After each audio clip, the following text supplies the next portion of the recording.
फर्शी सलवार आजकल बहुत ज़्यादा ट्रेंड में है। फर्शी सलवार को फारसी सलवार भी कहा जाता है। फर्शी सलवार इतनी ज़्यादा लंबी होती है कि ये सीधा फर्श को टच करती है, शायद इसीलिए भी इसे फर्शी सलवार कहा जाता है। हेलो स्टूडेंट्स, मैं Sunita from Shiv Creations Boutique. आज इस वीडियो में हम फर्शी सलवार की कटिंग सीखेंगे, वो भी सिर्फ 2 मिनट में, और ये भी देखेंगे कि नॉर्मल सलवार और फर्शी सलवार में क्या डिफरेंस होता है।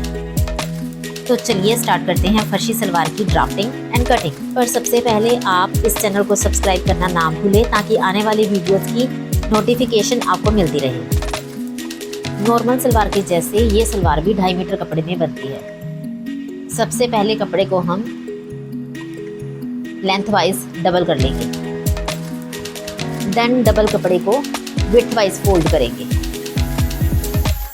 और फिर इसे इस तरह से बिछाएंगे कि डबल फोल्ड हमारी साइड आए और ओपन 4 लेयर्स ऑपोजिट साइड आए। ऊपर से कट करके सारी तहें बराबर कर लेंगे। चलिए अब ड्राफ्टिंग स्टार्ट करते हैं।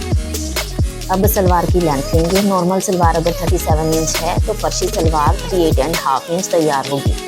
उसमें से भी 6 इंच बेल्ट माइनस करके आधा इंच ऊपर मार्जिन लेकर आधा इंच नीचे का मार्जिन लेकर 33.5 लेंथ रखेंगे। अब पोंचे का निशान लगाएंगे जो कि पैर के साइज से 2 इंच ज़्यादा होगा, यानी कि अगर पैर 9 इंच है तो 11 इंच का पोंचा होगा। अब आसन 14 इंच तैयार करना है तो 6 इंच बेल्ट का निकाल लेंगे और आधा इंच ऊपर का और 1 इंच नीचे का मार्जिन लेके 9.5 इंच पे निशान लगाएंगे। अब 2 इंच अंदर की तरफ लेकर पोंचे के निशान के साथ इसे ज्वाइन करेंगे। फिर क्रोच एरिया में कर्व शेप डालेंगे। अब ऊपर से 1 इंच डाउन करते हुए टेपर शेप देंगे और निशान पे कटिंग कर लेंगे। टेपर शेप को भी कट कर देंगे। अब बचे हुए कपड़े में से बेल्ट निकालेंगे। बेल्ट 24 इंच तैयार करनी है तो दोनों तरफ आधा इंच एक्स्ट्रा मार्जिन लेते हुए 25 इंच की कटिंग करेंगे और लेंथ 8.5 लेंगे। अब बेल्ट भी कट कर देंगे। लीजिए, हो गई फर्शी सलवार की कटिंग कंप्लीट। ये हमारे पास रेडी होकर फर्शी सलवार आ गई है और इसमें मैं आपको बताती हूँ कि फर्शी सलवार और नॉर्मल सलवार में क्या डिफरेंस होता है। सबसे पहले चुन्नट पर ध्यान दीजिए।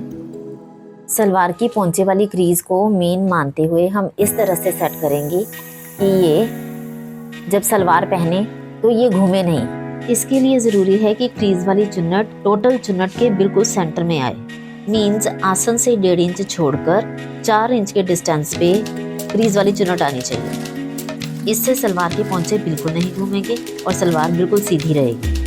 अब पोंचे की बात करें तो इसका पोंचा नॉर्मल सलवार से 2.5 से 3 गुना ज़्यादा चौड़ा होता है और पैर के साइज से 2 इंच ज़्यादा खुला होता है। यानी कि अगर पैर का साइज 9 इंच है तो पोंचा 11 इंच होगा।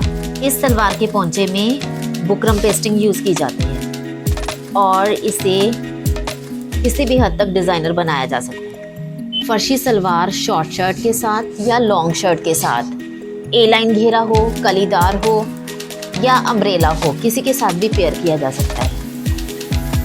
अगर आपको ये लेसन समझ आया हो तो आगे ज़रूर शेयर कीजिए और चैनल को सब्सक्राइब कीजिए ताकि आगे आने वाली वीडियोस की नोटिफिकेशन आपको मिलती रहे।